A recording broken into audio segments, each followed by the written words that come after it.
السلام عليكم ورحمة الله وبركاته. أعزائي طلبة وطالبات الصف الثاني الإعدادي، أهلا بكم في فيديو جديد من فيديوهات الرياضيات على القناة.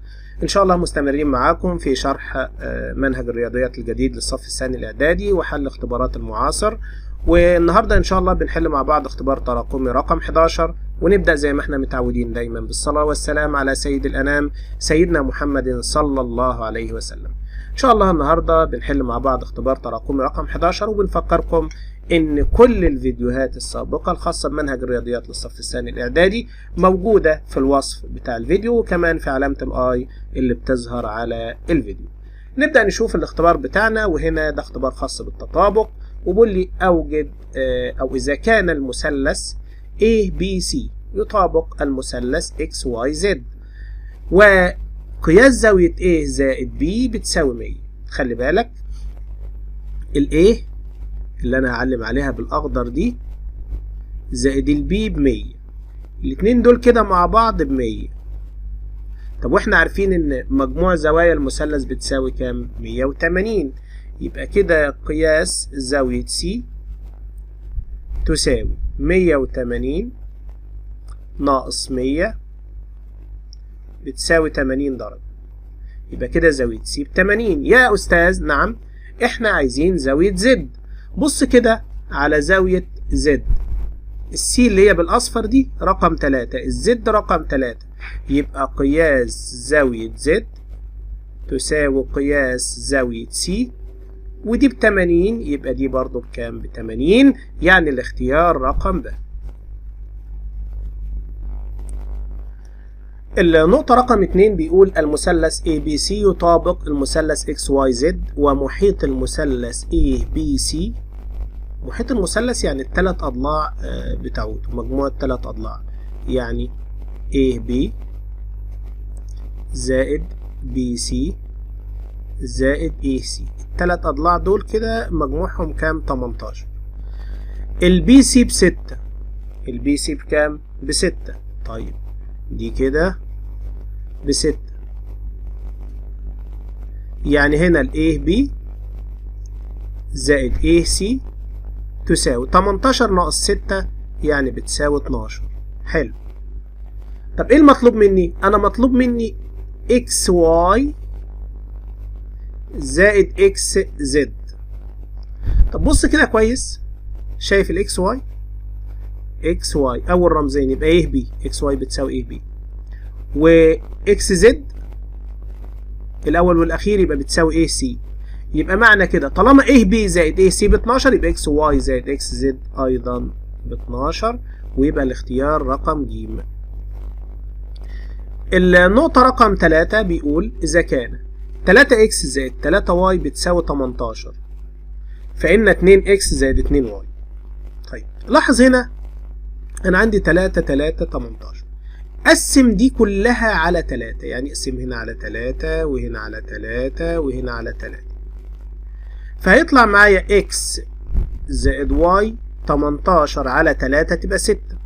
طب يا أستاذ ده احنا عايزين 2x زائد 2y، اضرب في 2 يبقى 2x زائد 2y، و6 في 2 بكام؟ ب 12. يبقى الاختيار رقم ج. النقطة رقم 4 بيقول إذا كان ABCD مستطيلا فإن AC تطابق. طبعا علشان يعني تعرف AC بتطابق مين، ارسم مستطيل اهو، ده مستطيل، واكتب عليه الرموز بتاعته A B C D. طبعا احنا عارفين ان من خصائص المستطيل ان كل ضلعان متقابلان متساويان في الطول، يعني متطابقان.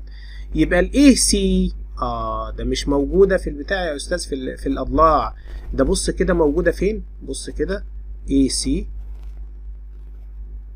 ده بيطابق مين؟ خلي بالك احنا كنا قايلين ان في المتوازي في المستطيل القطران متساويان. الايه؟ القطران متساويان او متطابقان، يعني ال AC تطابق BD، يعني الاختيار رقم د.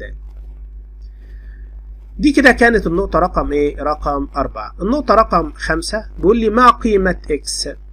لاحظ هنا جايب لي مثلثين، المثلثين دول متطابقين بالحالة AAS. يعني ايه يا استاذ AAS؟ يعني زاوية وزاوية وضلع، يعني موجودة في الشرح، تقدر ترجع للشرح وتشوفها. طيب لاحظ هنا ان من التطابق ال5 x دي هيبقى مقابل ليها 15. 5x مقابل ليها يعني بتطابق او بتساوي 15. طب انا محتاج x واحدة بس، اقسم على 5 هنا وعلى 5 هنا، فهيطلع معانا الاكس تساوي 15 على 5 يعني 3. الاختيار رقم أ. النقطة رقم 6 بيقول إذا كانت كثيرة الحدود دي مربع كامل. مربع كامل فإن كي تساوي، أنت بص هنا شوف يعني الكي فين؟ الكي هنا في الحد الثالث، فأنت هتحسب الثالث. الثالث بيساوي إيه؟ مربع الأوسط على 4 في الأول. طب مربع الأوسط يبقى سالب 40 إكس الكل تربيع على 4 في الأول، يعني 4 في 16 إكس تربيع تساوي. طيب طبعا السالب هيتكنسل عشان الأس زوجي، و40 في 40 تبقى 1600، وهنا 4 في 16 ب64، هنا هيكون إكس تربيع وهنا إكس تربيع فهيتكنسلوا مع بعض. اكتب على الآلة 1600، اطلع من دي 1600 على 64، طلع معايا 25. تمام. طب ما تقوليش بقى الكيب 25، انت كده اصبح عندك حد تالت انت حسبته وحد تالت موجود، يبقى دول اكيد بيساووا بعض، يبقى الكي تربيع بتساوي 25. وهنا تركز اما تاخد الجذر يبقى الكي موجب او سالب جذر 25، يعني يا استاذ موجب او سالب 5. اختار الاختيار رقم ج. انا سامع حد بيقول لي يا استاذ الحد الثالث دايما موجب. طيب ايه المشكله؟ انا بقول الكي نفسها موجب او سالب 5، لما تربعها هتديك 25، فدايما الحد الثالث هيطلع فعلا ايه؟ موجب. كده خلصنا اسئله الاختيارات وهنبدا نشوف الاسئله المقاليه. السؤال الثاني طبعا هنا بيقول فيه الشكل المقابل A B يساوي C B و A D يساوي C D، ومعمولة العلامات على الرسم، ومديني زاوية ب110 وزاوية ب45، وبيقول لي برهن ان المثلث يطابق المثلث. طبعا اول ما يقول لي برهن ان المثلث يطابق المثلث، خلينا نكتب كده مع بعض 1 2 3. 1 AB يساوي CB. ما جبناش حاجة من عندنا، احنا بنرتب بس الايه؟ المعطيات. تاني حاجة AD بتساوي CD.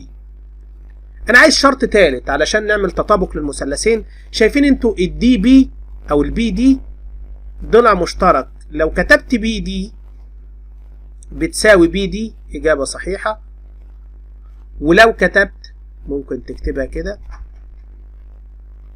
البي دي ضلع مشترك، ممكن تكتبها كده وممكن تكتبها كده. طب احنا كده كتبنا 3 حاجات، يبقى هنقول له ايه؟ لذلك او اذن المثلث ABD